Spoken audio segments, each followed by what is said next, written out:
Notification है electricity का, और ये दूसरा नोटिफिकेशन है 100 से 300 यूनिट 5 रुपए, 300 से अबव 6 रुपए। जो पहले आटे का सरकारी नर्क था वो था 3100 रुपया फी मन, उसमें 1100 रुपए की खतीर सब्सिडी देते हुए अब ये नर्क 2000 पर फिक्स किया गया। आर्टिकल 5 इसी आइन का कहता है loyalty to the state is the basic duty of every citizen. लिहाजा स्टेट जिसकी डेफिनेशन मैंने आपके सामने रख दी, जिस पे सिक्योरिटी के इदारे नहीं है, वो पार्लियामेंट है, वो इलेक्टेड गवर्नमेंट्स हैं, उनकी तरफ लॉयल्टी जो है वो हर एक शख्स, चाहे वो मुसल्ला अफवाज का मेंबर हो या वो सिविलियन हो, वो लाजिम है। और मुसल्ला अफवाज में तो ये बाकायदा ओथ ली जाती है। सो लिहाजा जनाब स्पीकर, इस पे कोई इस चीज को, इस रेड लाइन को या क्रॉस करे तो next article, the famous article 6 उस पे नाफिज होता है। जनाब स्पीकर, हर एक इदारा पाकिस्तान की बका के लिए अपनी लिमिट्स के अंदर काम करे तो पाकिस्तान इंशाअल्लाह ताला तरक्की करेगा। ये जनाब कहते हैं कि आर्म्ड फोर्सेस की ओथ होती, बिल्कुल होती है। वो भी सबसे पहले जो है अयूब खान ने वायलेट की। इक्तदार के लिए इस मुल्क की तारीख का धारा बदल दिया। जो जड़ है इस सारे शाखसाने की, निकालें उसकी लाश कब्र से बाहर और लटकाएं उसको फांसी के ऊपर। आपने गैलरियों में उनके बंदे बिठाए होते हैं और वो जो है वहां पे नारे लगा रहे होते हैं। ये सिक्योरिटी कैसी सिक्योरिटी है? मैंने आपको कई दफा आपके दफ्तर में जाके कहा है कि सिक्योरिटी का कोई बंदोबस्त करें। जिस किस्म की ये कल्चर की सियासी कल्चर को ये तरवीज दे रहे हैं, उसमें यहाँ कोई खून खराबा होना कोई बड़ी बात नहीं है। बिस्मिल्लाहिर्रहमानिर्रहीम। लाखों करोड़ों दरूद नबी अकरम सल्लल्लाहु अलैहि वसल्लम पर और उनकी आल पर। ऐसा महसूस होता है कि पूरे पाकिस्तान के अंदर इस वक्त लड़ाई या जंग का मंजर है। आज़ाद कश्मीर के अंदर जो कुछ हो रहा है वो आपके सामने, वहां पे रेंजर्स भी अल्टीमेटली पहुंचानी पड़ गई और आज वहां की गवर्नमेंट ने 23 अरब रुपए की सब्सिडी भी दी, जो ज़ाहिर मुमकिन नहीं थी। और ऐसे महसूस होता है कि वहां पे अवामी प्रेशर में गवर्नमेंट जो है उसके सामने सरेंडर करने पर मजबूर हो गई।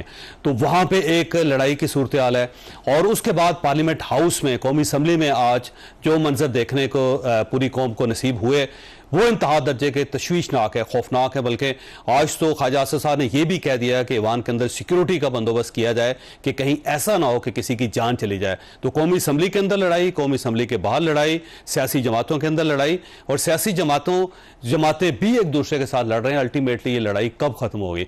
और इसके साथ साथ आज एक खबर, उमर अयूब साहब ने कहा कि हर इदारे को लिमिट्स में रहना चाहिए, और साथ ही इमरान खान साहब ने जेल में कह दिया कि मैं आर्मी चीफ को खत लिखना चाहता हूं। तो ये लिमिट्स जो है वहां तक कैसे चलेगी, ये भी एक सवाल है जो हम आज के शो में डिस्कस करेंगे। हमारे साथ तशरीफ रखते हैं सेनेटर इफनानुल्लाह खान साहब, पाकिस्तान मुस्लिम लीग नून के साथ इनका ताल्लुक है। शुएब शाही साहब पाकिस्तान तहरीक इंसाफ से ताल्लुक रखते हैं, और शर्मिला फारूकी साहिबा पाकिस्तान पीपल्स पार्टी से ताल्लुक रखती है। शर्मिला साहब, ये फरमाइएगा, ये जो कौमी असम्बली, क्योंकि आप बराह रास्त कौमी असम्बली से आई, ये जो वहां पर जो सूरत हाल है कोई ज्यादा तशवीशनाक थी, क्या था? जी शुक्रिया चौधरी साहब। देखिए, कौमी असम्बली के अंदर शुरू दिन से जो सिचुएशन रही है वो बहुत कशीदा रही है। बीच में कुछ अरसा, चंद दिनों के लिए कुछ हालात बेहतर हुए थे, लेकिन जहाँ कहीं आप हकायक बयान करें या कोई ऐसी बात करें जो सुन्नी इत्तेहाद के नुमाइंदों को पसंद नहीं आती, तो फिर यही होता है जो आज हुआ। वैसे आज किसने वायलेट किया सारा डेकोरम? सुन्नी इत्तेहाद ने। ख्वाजा आसिफ साहब जो हैं एज पार्लियामेंट्री लीडर, वो स्पीच दे रहे थे। प्रेसिडेंट की जो जॉइंट सेशन से जो तकरीर थी उसके ऊपर बातचीत करनी थी, वो आए और उन्होंने तारीख बयान करना शुरू करी अयूब खान के दौर से। उसके ऊपर वो जी, जब आप किसी के दादा को कहेंगे एक कबर खोद के उसकी लाश बाहर निकाल के वो दादा हो लटका दें तो तकलीफ तो होगी दूसरे। देखिए, वो दादा हो सकते हैं, लेकिन he was also the field marshal ना। आइन तो यूसर्फ हुआ था ना। तारीख को आप बदल तो नहीं सकते, तारीख तल्ख है, लेकिन आप उसको बदल तो नहीं सकते, और आप किसी को रोक भी नहीं सकते कि वो तारीख बयान ना करे। जस्ट बिकॉज आपका पोता पार्लियामान में बैठा है तो आप बात ना करें, उसकी बात होगी। जालक के ऊपर बात नहीं होती है, जाजो लोग बैठे होते हैं, सुनते हैं, हमने कई दफा देखा है। तो ये बात होती है, लेकिन इसका मतलब ये नहीं है कि हम टांग देंगे, हम ये कर देंगे। मैंने आज फिर इतनी गंदी गंदी गालियां सुनी हैं जो शायद ही मैंने जिंदगी में सुनी हो। मैं जब से इस ऐवान में आई हूँ मैंने ऐसे ऐसे अल्फाज सुने हैं, ऐसी ऐसी गालियां सुनी कि जो मैं बयान नहीं कर पाती। और इतना कशीदा माहौल हो गया था आज, क्योंकि कुछ इनके मेंबर्स थे जो आगे उठ के आ रहे थे। मुझे तो ऐसा लग रहा है, क्योंकि मैं ख्वाजा साहब के पीछे बैठी थी, तो मुझे ऐसा लग रहा था कि वो शायद कोई अटैक कर रहे हैं, अटैक हो जाए। और आई थिंक उन्होंने बड़ी सही बात की and I agree with Khwaja Sahab कि हाउस की सिक्योरिटी बढ़नी चाहिए, क्योंकि ऐवान के अंदर सिक्योरिटी होनी चाहिए, ऐवान के अंदर ऐवान के बाहर, क्योंकि ऐवान के बाहर भी एक जम्मे गफीर होता है आवाम का, इतने लोग होते हैं, आपने अफनानुल्लाह साहब देखा होगा कि मतलब वो मेंबर से ज्यादा बाकी लोग होते हैं, पब्लिक होती है वो किसी के मेंबर्स। और आज ख्वाजा साहब ने कहा कि जी स्पीकर ऑफिस जो है 10-10, 15-15 पासेस एक बंदे को इशू कर रहे हैं। इतने लोग होते हैं कि हमें ऐवान में अंदर और बाहर जाने में प्रॉब्लम होती है, हमें अपने साथ कोई बंदा लेके जाना पड़ता है जो हमें अपनी गाड़ी तक पहुंचा दे। और ऐवान के अंदर भी जो गैलरीज हैं उसमें भी नारे लगते हैं, उधर से भी गालियां आती हैं, तो वो हाउस के अंदर भी आ रहे हैं ना वो लोग। तो ये तशवीश का बायस है, क्योंकि खुदा ना खास्ता कभी कोई चीज, कोई पत्थर ही ले आए जो उठा के मार दे या कुछ कर ले, यू नेवर नो।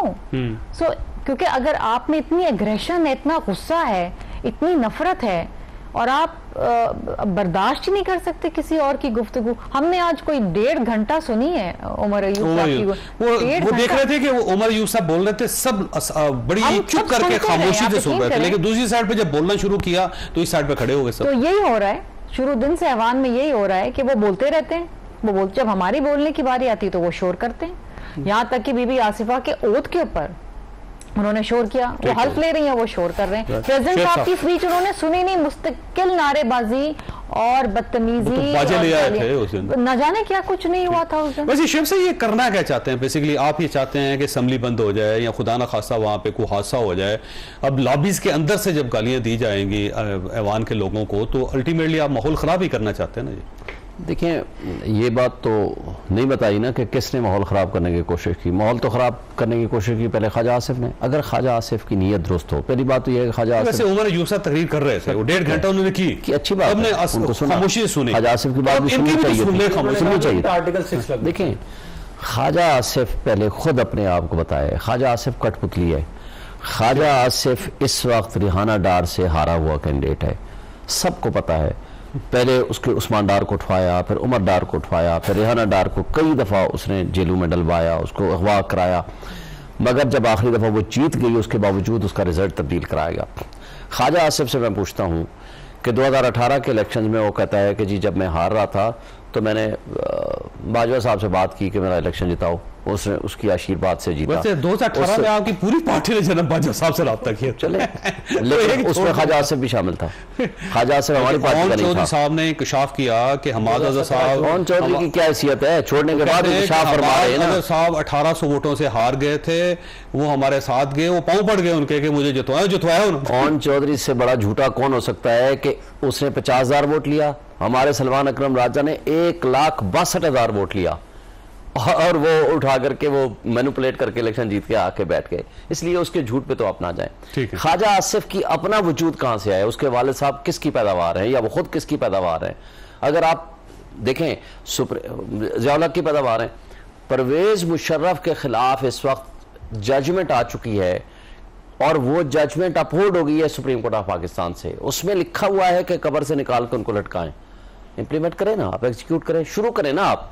अगर आप इसका जवाब ये देंगे कि इमरान खान साहब ने तो उनके रेफरेंडम में उनका साथ दिया था, लिहाजा साथियों को भी पकड़। और एक बात सब तारीफ बड़ी खतरनाक है हमारी। फर्स्ट टाइम अगर वो कभी जेल में गया इमरान खान, फर्स्ट टाइम, तो वो सिर्फ मुशर्रफ के खिलाफ तहरीक जो अदलिया बहाली तहरीक थी उसमें वो जेल, वो लेट था सर। पहले जब रेफरेंडम हुआ था, ठीक है ना, तो वाहिद इमरान खान साहब थे जिन्होंने सपोर्ट किया था रेफरेंडम को। सर हमारी याददाश्त बड़ी जबरदस्त, इससे क्या फर्क पड़ेगा?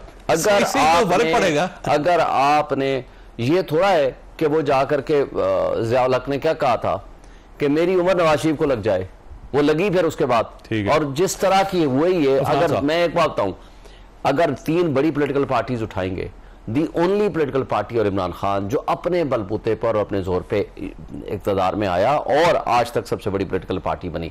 अगर आप 2018 की बात कर रहे हैं आप?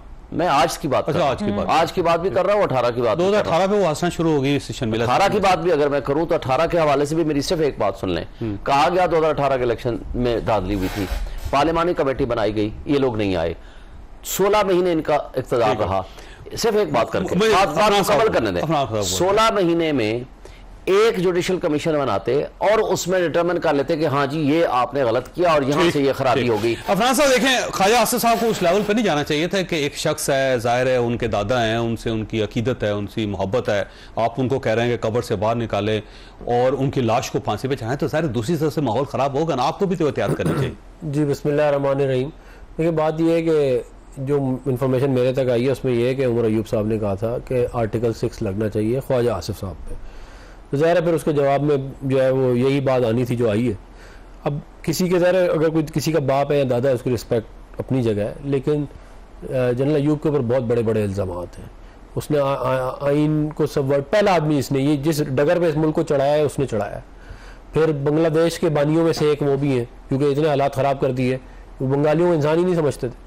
उन पर लियाकत अली खान के कत्ल का क्या कहते हैं इल्ज़ाम है, फातिमा जिन्ना के कत्ल का इल्ज़ाम है, फातिमा जिन्ना को इलेक्शन हराने का इल्ज़ाम है। तो ये इतने संगीन इल्ज़ाम जिस इंसान के ऊपर हो, ठीक है दादा भी है, हम कर उस रिश्ते की ज़रूर इज्जत है, लेकिन जो ये करोड़ों लोगों के हकूक मारे गए, जो लाखों लोग कत्ल हुए इनकी वजह, इनके कारनामों की वजह से, उसका भी तो कोई जिम्मेदार है कि नहीं है। कितनी बेचारी खवातीन की इज्जत जो है वो उधर बांग्लादेश में। तो लेकिन आपकी ये 5वीं गवर्नमेंट है, तो आप कोई कानून बना दें।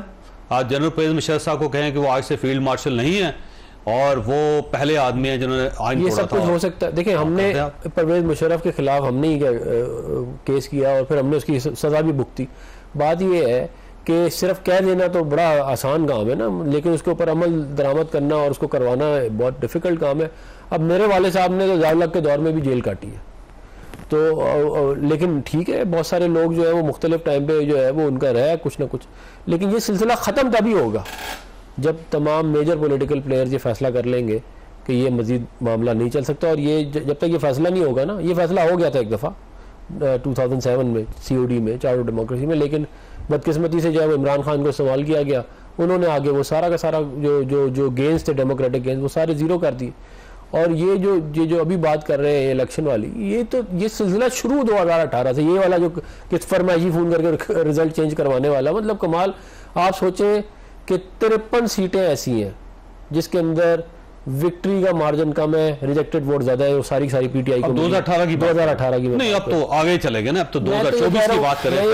2024 फॉर्म 47 देख लें, वो 58 सीटें निकलेंगी अब। नहीं, लेकिन ज़मीनी इंतखाबात से ज्यादा 5 सीट ज़मीनी इंतखाबात भी अनवार काकड़ की स्टेटमेंट आप उठा के देख लें। अनवार काकड़ कह रहा है कि मुस्लिम लीग नून को अगर 47 की बात नहीं, वो कहा जी मैंने नहीं कहा ये ना, नहीं वासी ने कह दिया कि नहीं हुई बात, नहीं उसने एडमिट किया, आप बदल दे अलग बात है। वो यहाँ मेरी गुजारिश सुन ले, मैं ये कह रहा हूँ कि बात ये है कि फॉर्म 45-47 वाला मसला ही ना होता अगर आप जाके एस्टेब्लिशमेंट के साथ गेम ही ना बनाते 2017 में। ठीक हो, आप देखिए ओन चौधरी साहब ने क्या फरमाया कि जून 2017 में जनरल बाजवा से मैंने मुलाकात करवाई इमरान खान की। आप क्या करने के लिए गए थे वहां पे? फिर आपने साजिश करके एक पार्टी की हुकूमत गिराई, उसके बाद साजिश करके जो है इलेक्शन के रिजल्ट तब्दील किए।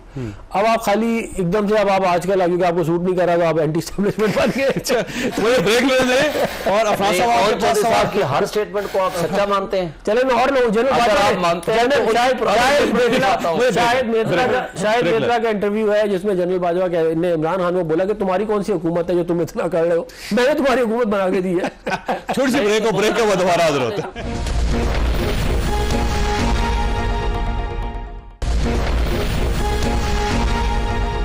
प्रोग्राम में दोबारा खुशामदीद। अफरान साहब, वैसे आपको ये कौमी असम्बली में सेनेट में सिक्योरिटी बढ़ानी पड़ेगी, ये खतरात बढ़ते चले जा रहे हैं, कहीं खुदा ना खासा को हादसा ना हो जाए, तो क्यों इस किस्म के मामलात हो रहे हैं अवाम में और क्यों नहीं सिक्योरिटी वहां पर? देखिए ये एक तो ये बात बिल्कुल रिव्यू करनी पड़ेगी। मैं भी चेयरमैन जो है यूसुफ रज़ा गिलानी साहब उनके उसमें लाऊंगा, क्योंकि ऐसे लगता है जैसे देखें एक पहले ये था कि जो एंट्रेंस थी वहाँ पे लोग होते थे, अब तो गैलरीज में लोग आ जाते हैं और इतने ज़्यादा होते हैं। अब वहाँ पे कहीं पे लड़ाई शुरू हो जाए, अगर नारेबाजी हो रही है तो एक दिन लड़ाई भी शुरू हो जाएगी। तो हर सेनेटर हर MNA के पीछे 2 फौजी खड़े करने पड़ेंगे। नहीं वो तो फिर आप नहीं जा सकते, आपको फिर अपने गार्ड खुद ही लेके जाने पड़ेंगे। लेकिन बात यह है कि बेहतर यह है कि जो इतने 5-5, 10-10, 15-15 हैं, वो एक MNA का एक हो या 2 हो, इससे ज़्यादा ना हो। और वो ज़्यादातर मैं बता दूँ क्या है, वो ये होता है कि ये बहुत सारे लोग इनके सपोर्टर्स होते हैं, वोटर्स होते हैं। बहुत सारे ऐसे लोग हैं जो कि वो वीलॉग बनाने होते हैं, लेकिन वो होते एक मखलूक किसी पार्टी से ताल्लुक होता है, तो वो फिर वहाँ पे माहौल ऐसा बात बन सकता है कि वहाँ पे किसी दिन मसला हो। वैसे शोएब साहब ये फरमाइए सर, ये एक उमर अयूब साहब की आज स्टेटमेंट, उन्होंने कहा जी हर इदारे को अपनी डोमेन में रहना चाहिए, अपनी लिमिट्स में रहना चाहिए। साथ इमरान खान साहब ये कह रहे हैं कि मैं आर्मी चीफ को खत लिखूंगा। आर्मी चीफ को खत क्यों लिखेंगे? और साथ वो कह रहे हैं कि गवर्नमेंट वो नहीं चाहिए जिसे पब्लिक की हमायत हासिल हो। तो अब आर्मी चीफ का क्या काम है? पब्लिक की हमायत और फिर गवर्नमेंट और फिर खत और साथ लिमिट्स में भी रहें। देखें, आर्मी चीफ साहब की 3-4 दिन पहले आपने 9th को शायद थी, आपने स्टेटमेंट सुनी थी। वो कब से चीफ जस्टिस ऑफ पाकिस्तान बन गए हैं? उन्होंने कहा जी हम मुद्दई हैं, हमारे ऊपर अटैक हुआ है, हम गवाह हैं, हमारे पास नाकाबिल तरदीद शवाहिद है, हम सजा देंगे क्योंकि हम मिलिट्री कोर्ट्स हैं। और बात यह है कि आप स्टेटमेंट किस तरह की दे रहे हैं, और DGICR ने जो स्टेटमेंट दी है आप उसको जस्टिफाई करते हैं? क्या बात करते हैं? उनको पूछा गया, सवाल किया साथियों ने कि जनाब आप जुडिशल कमीशनर बनाएंगे? कहते हैं जुडिशल कमीशन तो वहां जरूरत होती है जहां नाकाबिल तरदीद शवाहिद ना हो। भाई आप मुद्दई भी हैं, आप गवाह भी हैं, आप जज भी हैं, आप सजा भी देना चाहते हैं, फिर आगे सियासत पे आगे। जब धरना हुआ था उसकी भी जुडिशल इंक्वायरी कराएंगे? भाई कराए ना। अच्छा, धरना हमारे जमाने में हुआ, मौलाना हफीज रहमान ने क्या कहा कि हमारी किस किस से बात हुई थी? फौजियों से बात हुई थी। अगर आपकी उनसे बात हुई थी तो उस धरने में फिर इस धरने को भी शामिल कर लें। हमने एक FIR भी काटी, चौधरी परवेज लाइक साहब से भी बात चले, जिससे भी हुई उन्होंने परवेज लाइक साहब साथ लेके गए थे, लेकर गए, लेकिन मैं उनकी स्टेटमेंट की बात करूं। अच्छा, फिर आगे आ जाएं। हमारे जमाने में 2 धरने किए मौलाना हफीज रहमान ने, एक FIR कटी नहीं, पीपल्स पार्टी लेकर आई अपना, एक FIR कटी नहीं, PMLN लेकर आई नहीं, PADM लेकर आई जो महंगाई मुकाओ मार्च था जो आखिरी उनका, कभी किसी के खिलाफ कोई एक्शन नहीं हुआ। देखें, सियासी पार्टियों ने सियासत करनी होती है, धरने भी देने होते हैं, जलसे जुलूस भी करने होते हैं, प्रोग्राम भी करने होते हैं। और आप फिर आ गए 7% जी इनको पॉपुलैरिटी मिली है। भाई आपका अगर हिसाब किताब और आपकी सिक्योरिटी एजेंसीज का ये हाल रह गया है तो खुदा के लिए अपनी सिक्योरिटी एजेंसीज बंद कर दो। आप ये साफियों को दे दें, ये काम मुझे दे दें, मैं आपको बेहतर करके दे देता हूं। ये तरीका कार है। आप एक पॉलिटिकल पार्टी की दुश्मनी में, इमरान खान की दुश्मनी में, सब तक आप चले गए हैं। फिर आगे आए, आगे क्या कहते हैं, मतलब यहां तक महदूद नहीं रहा जी, मईशत खराब कर दी। भाई मईशत के हवाले से आप मईशत दान भी अगर आप हो गए हैं तो मुझे बताएं 6.2% GDP थी। अच्छा, वैसे ये सारे काम जनरल फैज अमीर साहब करते थे आपके लिए, जब फैज अमीर साहब करते थे उस वक्त आपको कोई एतराज नहीं था? सर याद करें जरा पीछे, और वो FIR इसलिए नहीं हुई थी कि जनरल फैज अमीर साहब ने FIR से कटवाई, वो कटवा देते तो ये सारे जो साहब, मैं ये कहता हूं कि इस एस्टेब्लिशमेंट की जो कठपुतलियों को बिठाया गया है वो लंदन एग्रीमेंट का हिस्सा है। उसमें 3 चीजें इमरान खान ने आज से 1.5 साल पहले कहा था, हुआ था, आपको वो याद नहीं है? वो जो कठपुतली 1.5 साल पहले एक साहब कनाडा से आए थे, उसके लिए तशरीफ लाए। मैं आपको इमरान खान के सर, इमरान खान के 3 पॉइंट्स उन्होंने आज से 1.5 साल पहले कहा। नवाज शरीफ के सारे केसेस खत्म करेंगे, इमरान खान को जेल में डालेंगे और पार्टी को डिसमेंटल हो गया तो उसके बाद, और पार्टी को डिसमेंटल करने के लिए ये एस्टेब्लिशमेंट ने जिस तरह लोगों को उठाया, जिस तरह तशद्दुद किया, आज मुझे बताएं सारी हाई कोर्ट ने लिख के दिया है, सिर्फ इन 6 जजेस नहीं। शेर अफजल मरवत साहब को आपने पार्टी से निकाला ना, ये एस्टेब्लिशमेंट ने कहा था आपको निकालना, तो शुक्र करो हमने निकाला। ये इमरान खान को क्रेडिट जाता है, पार्टी में तशरीफ लाए, देखिए कोई भी आ सकता है, अगर कोई इनडिसिप्लिन करेगा आ जाए, आएगा MNA बन जाएगा अपने भाई, लेकिन कोई इनडिसिप्लिन करेगा। देखिए आज इमरान खान से पूछा गया सवाल से इमरान खान साहब ने उसका जवाब दिया। शर्मिला साहब, ये एक साइड पे आर्मी चीफ को खत लिख रहे हैं, दूसरी साइड पे कह रहे हैं कि इदारे अपनी लिमिट्स में रहें, और ये अभी कितनी लंबी तकलीफ मज़ाहिर बात है ना, कितनी मज़ाहिर ख़ैज़ बात है। हम ये कह रहे हैं हुदूद में रहें, कॉन्स्टिट्यूशनल मैंडेट क्या जरूरत है, अपने आईनी हुदूद में रहें, इसीलिए ये कहते हैं। आप खत लिख कर नहीं बता रहे हैं, क्यों ना कहें, बड़े मजे की बात है, मुझे बताएं। ये जब इनका मतलब होता है तो ये आइन की किताब लेके पूरी ऐवान के अंदर लहराते रहते हैं, लेकिन कहते ये बात हम इंतखाबी इस्लाहात के ऊपर और इलेक्शन रिजल्ट के ऊपर बात करेंगे एस्टैब्लिशमेंट से। या इनमें कहाँ लिखा हुआ है, कहाँ लिखा है आइन में, कौन से आइन में लिखा हुआ है? आज भी ये लहरा रहे थे कि जी सारे इदारे अपने आईनी हुदूद में रह के काम करें, तो आप तो खुद कह रहे हैं कि जी हम सियासी जमातों से बात नहीं करेंगे, ऐवान में बात नहीं करेंगे, हम एस्टैब्लिशमेंट से बात करेंगे। और आर्मी चीफ को खत लिख के बताएंगे कि पब्लिक इंटरेस्ट को गवर्नमेंट नहीं है, हम आर्मी चीफ से बात और IMF को खत लिखेंगे, IMF को खत लिखेंगे कि जी लोन ना दो, आपको कहें जी हम IMF को खत लिखेंगे कि जी लोन ना दो, बाहर के फॉरेन इदारों को इन्वॉल्व करेंगे पाकिस्तान के इंटरनल मैटर्स में, पाकिस्तान की तस्दीक करेंगे। और मजे की बात यह है कि वो बेचारे मरवत पहले उनकी बड़ी जय जयकार आप लोग करते थे, वो बेचारे जाके मिल लिए स्पीकर से तो उसको आपने फारिग कर दिया। आप लोगों को तो बर्दाश्त ही नहीं है। इनकी पार्टी में अगर कोई रीजनेबल इंसान होगा ना जो धीमे, नहीं वो तो खैर नहीं है, लेकिन दो चार हैं वो बैक बेंचर्स, उनको पीछे बिठा के रखते हैं। वो पहली फ्रंट रो के अंदर सारे वो लोग हैं जो मास्टर हैं जबान दराजी में, मारने में, गालियां देने में, एक से बढ़ के एक है। आप अपनी पार्टी के अंदर थोड़ी इस्लाहात लेकर आए। ये ऐवान के अंदर जो हो रहा है ना, ये आपके बच्चे भी देख रहे हैं, मेरे बच्चे भी देख रहे हैं। जब आपके बच्चे खड़े होकर घर में आपको फिर जब गालियां देंगे ना, फिर आप शिकायत नहीं कर पाएंगे। ये एक हकीकत है। क्या पार्लिमानी रवायत ये कायम कर रहे हैं? अच्छा, वैसे शुएब साहब एक मुहज़्ज़ब आदमी है, अगर ये कौमी असम्बली में होते तो बैक बेंचर जब भी तो नहीं है, हमें आने नहीं दिया। 1,05,000 वोट लिया है, जो 50,000 वाला था उसको असम्बली पे चाह दिया। ये मेरी कॉन्स्टिट्यूएंसी है। आप अपने रिपोर्टर से बात करें 100%। लेकिन देखिए, ये अफसोस की बात है कि ऐवान में कितने मसाइल हैं। आप मुझे बताएं कि इस वक्त आपका circular debt is at 5.7 trillion, अब बढ़ता जा रहा है। 25 बिलियन डॉलर चाहिए आपके मुल्क में 26 मिलियन बच्चे आउट ऑफ स्कूल हैं, ठीक है। आपका जो मुल्क है माशाल्लाह is making headlines for all the wrong reasons. आपके मुल्क के अंदर हेपेटाइटिस सी जो है वो पाकिस्तान में ग्लोबल लेवल पे हाईएस्ट इन द वर्ल्ड। मतलब ये इतने किसान गंदम समेत सड़कों पे बैठा हुआ है, ठीक है। इतने सारे मसाइल हैं।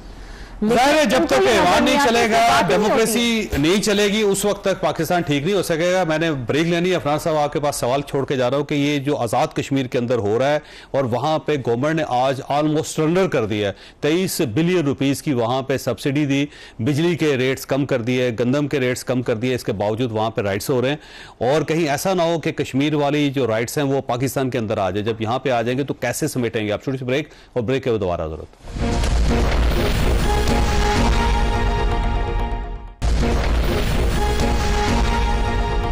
प्रोग्राम में दोबारा खुशामदीद। अफनान साहब, ये जो आज़ाद कश्मीर के अंदर हो रहा है बड़ा अफसोसनाक है, और मेरा ख्याल है देखें लोग हैं और सेंसिबल नहीं है, उनको अंदाजा नहीं है कि वो कर क्या रहे हैं। कश्मीर के अंदर जो बिजली पाकिस्तान देता है 2.59 रुपीज़ की, 2.5 रुपए की पर यूनिट है। कहीं दुनिया के अंदर इतनी सस्ती बिजली नहीं है, लेकिन इसके बावजूद उनको एतराज़ है कि महंगी। और 3100 रुपए में वहां आटा मिलता था, अब वो 2000 रुपए भी हो गया। गंदम पाकिस्तान के अंदर 3900 रुपए के अंदर है, लेकिन इसके बावजूद वहां पर लोग मुतमईन नहीं हो रही। तो ये किसका फॉल्ट है, किसका कसूर है? देखें, इसके अंदर ये मामला स्टार्ट हुआ है ना, ये लास्ट ईयर अगस्त में हुआ था स्टार्ट, जब इन्होंने एहतजाज करना शुरू किया ये बिजली के मामले के ऊपर। और फिर वो बढ़ते उनकी डिमांड्स कोई काफ़ी सारी हो गई, कुछ 6-7 डिमांड्स थी जो मैंने कल चेक की थी। तो उसमें 2 डिमांड्स ये भी थी, एक गंदम वाली और एक ये बिजली के नर्ख वाली। तो 7 मुतालबात उनके, टैक्स नहीं होना चाहिए, टैक्स जीरो कर दें कहते हैं वो। हाँ, एक ये बात मैं ज़रूर कहूँगा कि देखें ये जमहूरियत के अंदर उनका पूरा राइट है और उन्होंने कि उसको एक्सरसाइज करें, कि डेमोन्स्ट्रेट करें। सिर्फ ये कि वायलेंस नहीं होना चाहिए। और वो उन्होंने बड़े अच्छी तरह 6 महीने लगा के, 6-7 महीने लगा के वो एहतजाज कर रहे थे। और इवेंचुअली जो है ज़ाहिर है, देखिए हुकूमत अवामी के लिए होती है ना, हमने तो अवामी के फायदे, तो गवर्नमेंट का फेलियर है ना ये हमारे टाइम पे मामला खराब नहीं हुआ, ये मामला खराब केयर टेकर के टाइम पे हुआ है। नहीं, अभी 3 महीने आपकी गवर्नमेंट होगी ना सर? नहीं, 2 महीने कंट्रोल कर लेते सर। नहीं, 2 महीने हुए हैं, 2 महीने में कंट्रोल कर लेते। लेकिन वो तो हुकूमत आती तो आपको पता है इतने सारे मसाइल होते हैं, आपको एक करके आप हल कर सकते हैं ना। लेकिन मैं बताने जा रहा हूँ कि इंशाल्लाह अब वहाँ पे मामला हमने उसको रिजॉल्व कर दिया है। और जो उनकी डिमांड्स, उनकी 7-8 डिमांड्स थी, जिनमें से हमने 2 मानी है, सारी नहीं मानी। उनका ये पॉइंट ऑफ व्यू है कि क्योंकि मंगला की बिजली जो है हमारे उससे जाती है और अब नीलम जेलम भी उसी में ऐड हो गया है, तो वो उसकी वजह से उनका ये राइट है कि उनको सस्ती बिजली दी जाए। तो ये उनकी जो था पॉइंट ऑफ व्यू था। और उसकी जो ठीक हो गलत एक और बात है, लेकिन उसकी रिस्पेक्ट करनी चाहिए। और बिजली तो आज़ाद कश्मीर की गवर्नमेंट ने महंगी की है ना, उन्होंने टैक्सेस लगाए हैं, उसकी वजह वो कहते हैं बरकियात है, उसके 15,000 मुलाजमीन है, उनको तनख्वाह हमने कहाँ से देनी है। और अगर हम नई पैसे, दूसरा डिस्ट्रीब्यूशन है, डिस्ट्रीब्यूशन के ऊपर पैसे लगते हैं, तो उनका अपना एक मौकफ है गवर्नमेंट का, लेकिन वो उसको गवर्नमेंट लोग जो बाय नहीं कर रहे, तो फॉल्ट तो गवर्नमेंट का है। गवर्नमेंट को कुछ करना चाहिए। शुएब साहब, ये क्या हो रहा है वहां पे, और पाकिस्तान तहरीक इंसाफ क्यों सपोर्ट कर रही है मुजाहिरीन को? देखें, पहली बात तो ये है कि जब जमहूरी हुकूमतें होती हैं ना, वो लोगों को इंगेज करती हैं और मसले का हल निकालती हैं। ये कठपुतलियों की हुकूमत है वहां भी। आपको पता है मैंडेट किसको मिला था? पीटीआई को। पीटीआई से छीन लिया गया, लोटे बनाए गए। हमारी एस्टेब्लिशमेंट उसमें मुलव्वस है। नंबर 1। नहीं, सरदार तनवीर इलियास साहब ठीक थे, देखें, जो शाम 5 बजे दफ्तर जाते। सर बात सही है, मैं किसी शख्स की बात नहीं करता। मैं बात पैसे लेके बने थे। मैं बात करता हूँ, कहते हैं पैसे देके मैं बात करता हूँ डेमोक्रेटिक नॉर्म्स की। जो बंदा डेमोक्रेटिक होगा, जो बंदा डेमोक्रेटिक 5 बजे दफ्तर आता था वो, अगर आता तो गलत था, आता तो गलत था, लेकिन वो लोग चेंज कर देते। अब्दुल करीम नियाजी को बनाया था ना हमने तो। अच्छा, लेकिन क्वेश्चन ये है कि आप जब मसनूई तरीके से मसनूई हुकूमतें बिठाते हैं तो बदमाशी के जोर पे आप वैसे आपको याद नहीं है कि आपने क्यूम नियाजी पहले बनाया था और फिर उनको हटाया, उसको हटा के 75 करोड़ रुपए नहीं है। उसका एक इंटरव्यू उसमें मुझसे बोल दिया कि मुझसे 75 करोड़ रुपए मांगे। 75 करोड़ नहीं, वो आप जब पार्टी छोड़ गया, छोड़ने के बाद उसमें बाद में जब आप छोड़ने के बाद का उसका हर बात में मुझसे पैसे मांगते हैं। उसको आगे चले। देखें, पहली बात तो यह है कि जिस पार्टी को मैंडेट मिला है आप उनको चलने दें। ये कठपुतलियों को बिठाना हटाना छोड़ दें, बंद। तो आप गवर्नमेंट बना दें सर बनाएंगे ना, इलेक्शन कराएं, बनाएंगे। अच्छा, लेकिन इलेक्शन से पहले जो हमारे जीते हुए लोग तो उनको आपने लोटे बना दिया, और यही काम इन्होंने जीबी में किया। देखें, और जीबी में पहले जब आपकी गवर्नमेंट बनी थी वो भी सारे लोटे थे। वो पीपल्स पार्टी और नून लीग से सारी मीडिया यही लोटोगी। देखें, इलेक्शन हुआ, सारी लोटे लोटे सर, नहीं इलेक्शन हुआ, पार्टी देखिए सर, बात यह है कि इलेक्शन जब होता है, इलेक्शन से पहले कोई भी अपनी पार्टी छोड़ता है, आता है, जाता है, उसको छोड़ें। उमर अयूब कहां से, अफनान साहब, जब कोई शख्स अपना मैंडेट जिस पार्टी का लेकर आता है उसको अगर आप साइडलाइन करते हैं, उसको चेंज कराते हैं, तो आपको पहले उससे वो पार्टी छुड़वाएं, इलेक्शन में जाएं, आ जाएं। अभी भी ये जो कुछ इन्होंने किया है, आपके सामने 32 नुमाइंदे थे और दूसरी पार्टियों के टोटल मिला के 10-12 थे, उनको उठा करके आपने चेंज कर दिया, मेजॉरिटी को मिनॉरिटी में बदल दिया। दूसरी बात, 300 अरब रुपए इनकी फेडरल गवर्नमेंट ने, शहबाज शरीफ साहब ने नहीं अदा किए, जिसकी वजह से उनकी वो रुक गई। उनको जो थी देना था कंसेशन, तो उसका नुकसान ये हुआ कि ये रॉयट शुरू हो गए और इस अंजाम को पहुंचा। और इनको भी वक्त पे अगर हैंडल कर लिया जाता, इंगेज किया जाता, तो इस अंजाम तक ना पहुंचते। तो इसलिए हम ये कहते हैं, अपने सोशल मीडिया पे जब आप इस टाइप की चीजें वायरल करेंगे तो उसके बाद कहां इस्लामती पैदा हो सकती है वहां कश्मीर के अंदर। शर्मिला साहबा, ये फरमाइएगा, पाकिस्तान तहरीक इंसाफ वाहिद पार्टी है इस वक्त जो पब्लिक के साथ खड़ी है आजाद कश्मीर में, क्यों? नहीं जी, ऐसी बात नहीं है। बात यह है कि इस मुल्क के अंदर बड़े मसाइल हैं। सिर्फ आज़ाद कश्मीर के अंदर अगर ये सिचुएशन आ गई है कि जहाँ गवर्नमेंट इतनी कंसेशन दे रही है, तो देखिए फिर बाकी सूबों का भी हक है कि फिर वहां पर भी कंसेशन दी जाए ना। एक मुल्क के अंदर ये तजाद क्यों हो कि जी आज़ाद जम्मू और कश्मीर के अंदर ये कंसेशन दी जा रही है। किसान तो हर जगह मर रहा है ना, किसान तो हर जगह नुकसान उठा रहा है। आज हमने ये भी असेंबली के अंदर बात करी कि ठीक है जी, फिर ये आप पंजाब में भी करें या आप सिंध के अंदर भी करें, क्योंकि ये किसान तो हमारा, ये किसान अपने कांधों पे पूरे पाकिस्तान का बोझ उठाए हुए है। देखिए, जब आप सब्सिडी देंगे तो IMF अपना जो प्लान है उसको रेट कर देगा, तोड़ देगा, ये उनका फैसला, लेकिन ये उनका फैसला है उस गवर्नमेंट का। लेकिन अगर आजाद जम्मू कश्मीर में होता है तो फिर you have to do it in the others. आप बाकी लोग कहेंगे जी हम क्या सौतेले हैं, हमारा क्या कसूर है, हम भी किसान है ना। तो कहीं ऐसा ना हो कि ये राइट्स आगे बढ़ जाएं। देखिए, पहले उनको निशान बनाएं जो $100 बिलियन का जिस नहज पे पाकिस्तान आज है ना, गंदम स्कैंडल में देखें जिस नहज पे पाकिस्तान आज है ना, $100 बिलियन नहीं, $1 बिलियन, 350 अरब रुपए। गंदम की इंपोर्ट की जरूरत थी नहीं। सारे प्रोग्नोसिस बता रहे थे कि जी बम्पर क्रॉप होगी, गंदम को इंपोर्ट किया गया, किसान का खून किया गया, किसान आज सड़क पे बैठा हुआ है, वो अगली काश नहीं कर पाएगा, ना कॉटन हो गया। सारी इंपोर्ट तो वैसे प्राइवेट थी, आपको पता है, प्राइवेट कंपनी इजाजत किसने दी है? और मैक्सिमम का ताल्लुक कराची के साथ। इजाजत किसने दी है? गवर्नमेंट ने दी है, इंटरिम गवर्नमेंट। क्या उसका मैंडेट था? और वो कहते हैं कि पिछली गवर्नमेंट दे गई थी, हमने सिर्फ पिछली गवर्नमेंट नहीं दे गई थी, पिछली गलत बात है। 4 सितंबर को ये इजाजत इंटरिम गवर्नमेंट ने दी है जो कि उसका मैंडेट नहीं था। और अगर पर्चा दें, जेल में डालें, वो बाहर क्यों घूम रहा है? हम तो कहते हैं क्यों घूम रहा है बाहर? भाई आप नहीं जी, एक इंक्वायरी कमेटी बैठी है, दूसरी उसके ऊपर एक सब कमेटी बैठी हुई है, उसने रिपोर्ट देनी है, वो रिपोर्ट का हम भी इंतजार कर रहे हैं। हमें भी शिकायत है, हम तो कहते हैं पकड़े, जेल में डालें, पैसे रिकवर करें। 98 करोड़ रुपए का ये शहबाज शरीफ साहब के जमाने में आई है। आपके इम्पोर्टेंट फॉरेन एक्सचेंज जो गया है और जो गंदम मजे की बात ये है कि उसमें से लाखों टन जो गंदम है वो इज अनईटेबल फॉर ह्यूमन कंजम्पशन। वो खराब भी निकली, 1.3 मिलियन टन और समथिंग, वो खराब भी निकली है।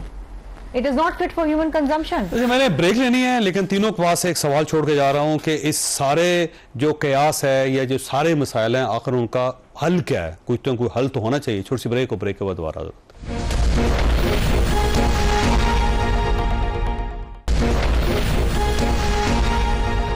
प्रोग्राम में दोबारा खुश आमदीद। अफनान साहब, कोई हल है आपके पास? सोल्यूशन भी तो होना चाहिए ना। ये इतना ज्यादा कंफ्यूजन, इतना क्यास पूरे मुल्क के अंदर, अफरा तफरी। अभी बजट आ रहा है, बजट आ गया तो इमरान खान साहब ने पेशन गोई की है कि जून जुलाई में गवर्नमेंट फारग हो जाएगी क्योंकि लोग बाहर होंगे सारे का सारा पाकिस्तान। देखिए, पहली बात यह है कि 38% से महंगाई जो है वो 17% के ऊपर आ चुकी है। जो आटा है उसकी कीमत, रोटी जो है वो 16 रुपए की, और अब हमने उसको 15 रुपए की कर दी है।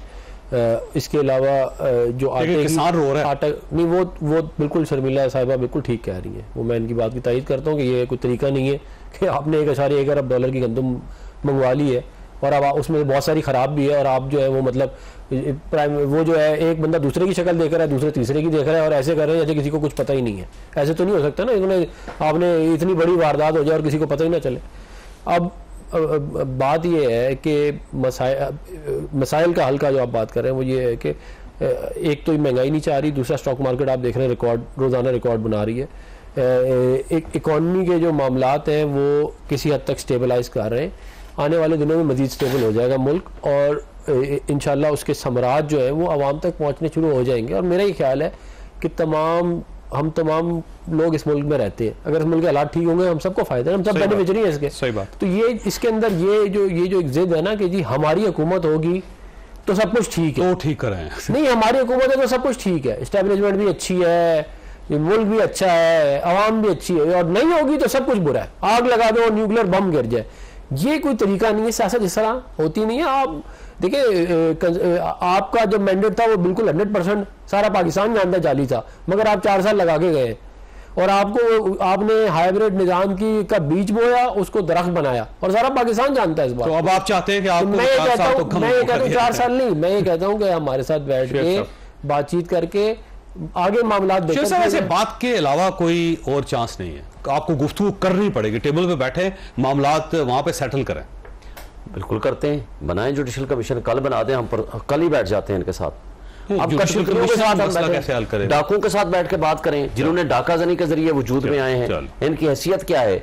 अच्छा, मुझे आप आगे चलें, मुझे ये बताएं, काकड़ साहब को ये इसलिए हाथ नहीं लगाते क्योंकि वो इनका कट्टा चट्टा खोल देगा फॉर्म 47 का। दूसरी बात, मुझे बताएं 3900 का इन्होंने तय किया, पंजाब गवर्नमेंट ने क्यों नहीं खरीद रहे उनसे गंदम? आज वो रुल रहे हैं, जलील हो रहे हैं। पैसे नहीं है तो फिर आप मुझे बताएं के पैसे होंगे तो खरीद रहे हैं। ये बात कि आपको अल्ले तल्लू में बाकी खर्चे कर सकते हैं। $18 बिलियन मुफ्त मुराद ले रहे हैं। देखें आप कॉन्स्टिट्यूशन एवेन्यू में आकर देखें कि एक बंदा के पीछे 200 गाड़ियों का काफिला होता है। क्यों नहीं आप प्रोटोकॉल खत्म करते?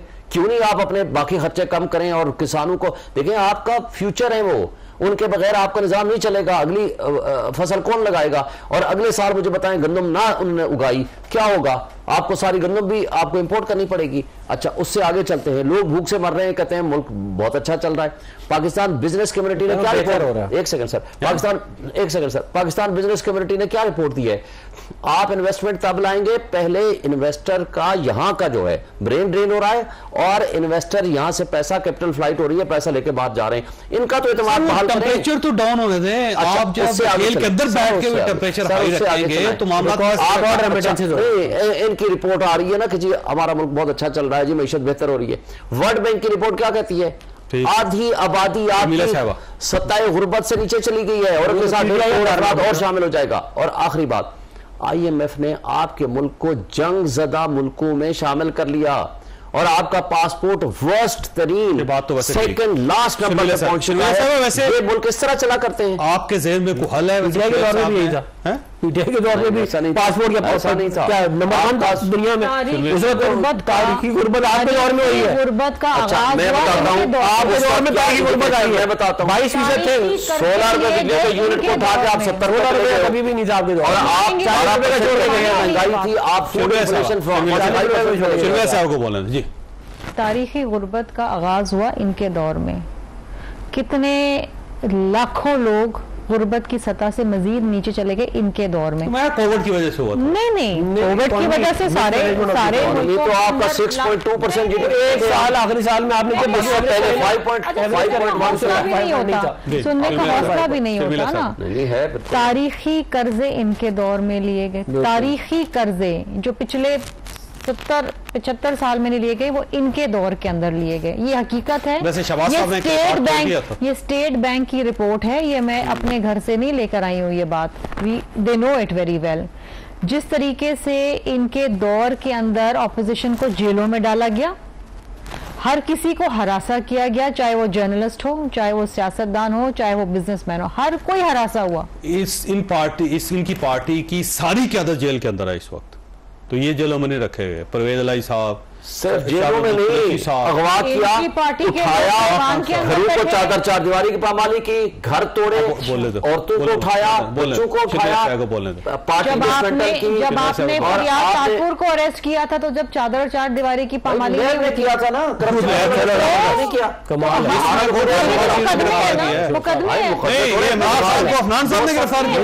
पुलिस के जरिए बनाया। कादर ट्रस्ट के अगर मैं मेंबर हूँ और मुझे जमीन मिली और उसके एवज मुझे पैसे मिले, मुझे नहीं मिली, ट्रस्ट को मिली, पैसे मेरे अकाउंट में गए। तोशा खाना में पब्लिक का ट्रस्ट किसी की मिल्कियत होता है। इसका मतलब शौकत खान का मालिक जो इमरान खान है, तो फिर यूनिवर्सिटी का मालिक इमरान खान है। ट्रस्ट बना के पब्लिक के लिए है ना, तो ट्रस्ट बना के रिश्वत ले ले। इनको सुनना नहीं है, पब्लिक के लिए, पब्लिक फॉरेन फंडिंग केस 8 साल घसीटा इन्होंने, 8 साल घसीटा। ये बताते नहीं थे इनके अकाउंट फंड्स कहां से आए, क्यों नहीं बताते थे आप लोग? एक ख्वाहिशात प्रोग्राम का वक्त खत्म हो गया। आपने गुफ्तगू सुनी, फैसला आपने खुद करना है। अल्लाह ताला आप और आपके अहले खाना को हर किसी मुसीबत से महफूज रखे। अल्लाह हाफिज।